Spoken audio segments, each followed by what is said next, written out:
Maaf saya sebut satu persatu karena ini yang harus dibongkar. Siapa sesungguhnya manusia yang harus bertanggung jawab untuk kemudian Indonesia porak-poranda. Anggota DPR nggak bisa bikin apa-apa. Kenapa? Karena tokoh-tokohnya masih bercokol di sana. Nggak bakal bisa bikin apa-apa. Salah satunya adalah saya melihat betapa sejumlah anak Indonesia bersedia menjadi pengkhianat. Saya sebut Bapak sekalian, sejumlah anak Indonesia bersedia menjadi pengkhianat. Ridwan Saidi membuktikan siapa nama-nama itu. Bahkan Ridwan Saidi menyebutnya tentang angka-angkanya.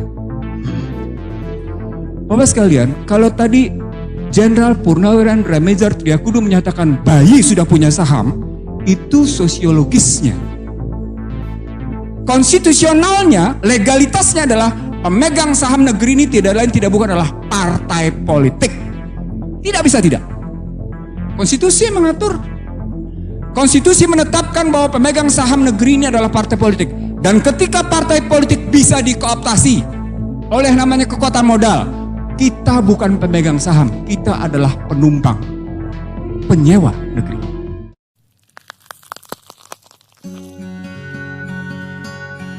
Assalamualaikum sahabat, bagaimana keadaan kalian hari ini? Kami doakan semoga sehat selalu.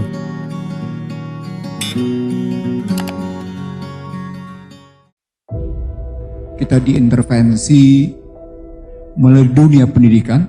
Akar masalahnya sudah bermula dari KMB, diperkokoh pada tahun 56, diperkokoh lagi oleh mafia Berkeley lewat Undang-Undang Nomor 1 Tahun 67 tentang penanaman modal, yang kemudian saya menyebutnya sejak saat itu sesungguhnya Indonesia mengidap 5I. 5I. Pertama, Indonesia bersedia diintervensi, dicampur tangani oleh kekuatan modal. Yang kedua, Indonesia bersedia diinvasi oleh kekuatan modal. Yang ketiga, Indonesia bersedia di posisinya diinfiltrasi, disusupi. Dan itu nampak. Yang berikutnya, Indonesia bersedia diintimidasi. Kalau nggak ada modal asing lo nggak bisa ngebangun. Yang terakhir, Indonesia bersedia dimainkan nilai tukarnya lewat inflasi. Saya menyebutnya 5I. Dan itu tidak pernah bisa kita atasi hingga hari ini. Salah satu wujudnya adalah sejak kita membebaskan nilai tukar, walaupun asal muasalnya adalah managed floating, ngambang terbatas, dan kemudian free floating, hingga hari ini kita tidak pernah bisa berdaulat tentang nilai tukar. Kita tidak pernah bisa berdaulat. Saya ingin mengatakan, secara legal struktural, legal prosedural, tidak mungkin Indonesia akan mencapai damai, sejuk, tentram, dan aman. Nggak mungkin. Mustahil. Seluruh peraturan perundang-undangan berbasis pada yang namanya kegaduhan. Seluruh perundang-undangan, sejaknya namanya reformasi. Saya bersedia membuka satu persatu. Bahkan dalam sebuah kajian disertasi di Universitas Indonesia, di Fakultas Hukum, ada sebutan sekitar kurang lebih 115 undang-undang dalam basis ekonomi yang sesungguhnya hanya mengandalkan pada persaingan bebas. Saya cuma 2 undang-undang yang saya sebut sebagai berbasis untuk kemudian Indonesia tidak pernah bisa berdaulat. Undang-Undang 2499 tentang lalu lintas nilai tukar dan sistem devisa. Lalu lintas devisa dan sistem nilai tukar. Yang kedua adalah Undang-Undang 2507 yang hendak saya singkatkan saja. Bapak Ibu sekalian, pada Maret 2015, ini basis kenapa kemudian kita pecah. Pada Maret 2015, saya bersama Din Samsudin, Sri Edi Suasono, dan beberapa teman mengajukan gugatan ke Mahkamah Konstitusi untuk merontokkan 2 undang-undang ini. Undang-Undang 2499 dan 2507. 2499 adalah lintas devisa dan sistem nilai tukar. 2507 adalah penanaman modal yang membongkar Undang-Undang 167. Sebelum saya lanjutkan ke peristiwa Maret 2015, menurut Bank Dunia, dengan basis Undang-Undang 2507 tentang penanaman modal, maka situasi perekonomian Indonesia di kebebasan investasi dan utang luar negeri mencapai sangat memuaskan. Itu penilaian Bank Dunia. Jadi Bang Dio ini demikian puas dengan prestasi Indonesia yang membebaskan modal luar biasa. Kalau orang membahas Omnibus Law, terlepas dari 2507 adalah salah.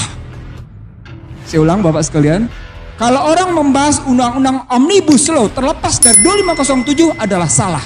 Karena basisnya adalah Undang-Undang 2507 yang memang di era SBY sudah membebaskan segala sesuatunya.